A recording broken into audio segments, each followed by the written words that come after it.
I want to talk to you a little bit about the book of Numbers.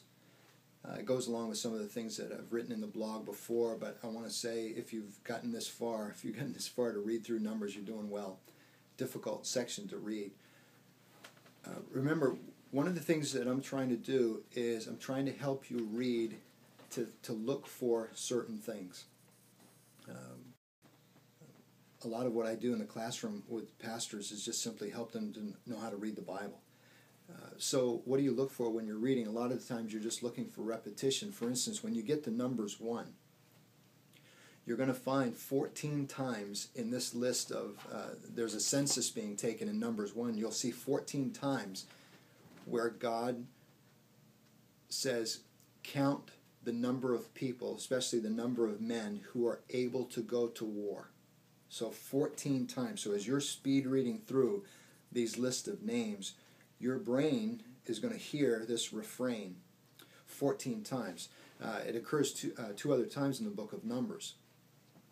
Once in a similar context near the end. But for this chapter alone, 14 times, you're seeing a count of men who are able to go to war, which says to us that as they get ready to move into the promised land, when they actually get ready to take a land, which is coming up in the narrative, right? Genesis, Exodus, Leviticus, Numbers, Deuteronomy, they're almost in Deuteronomy.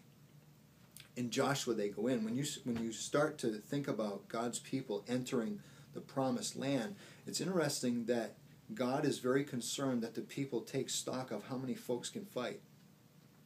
Able to go to war, able to go to war, able to go to war 14 times. So we know that this whole Christian life, it's dangerous. There's a threat. In other words, they're not going to be able to enjoy the promises of God without these fights, without the battles going on. And so they take stock of all these men. But what I was really fascinated by this time, I didn't catch before, was the fact that you come to the end of the chapter, and starting at verse 47, and from verses 47 to 54, now you have a list of the Levites and what they do.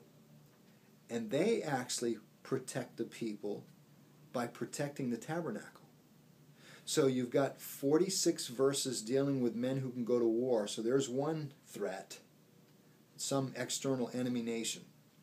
Now you come to the end of the chapter, and the Levites, they are not going to war because they're assigned to protect the tabernacle. And as I was reading through this, I was especially struck by verse 53, but the Levites shall camp around the tabernacle of the testimony so that there may be no wrath on the congregation of the people of Israel.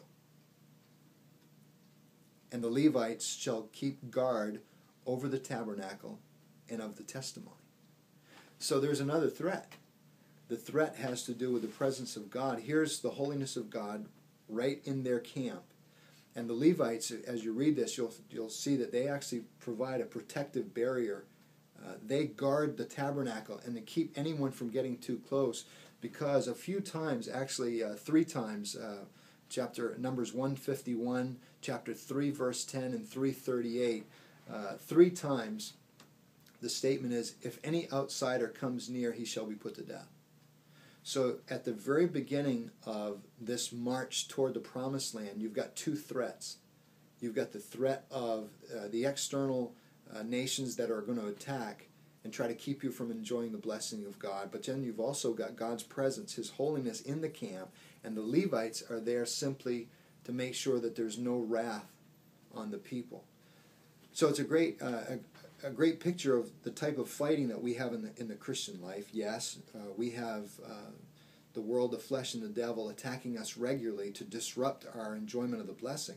But also, these Levites, of course, picture the fact that our Lord Jesus Christ now makes it possible for us to be in the presence of God without the danger of His wrath. Otherwise, we could not stand. So it's an interesting picture of what's going to happen right at the very beginning of God's people moving into the promised land, enjoying life plus, and it helps us understand the battles that we face.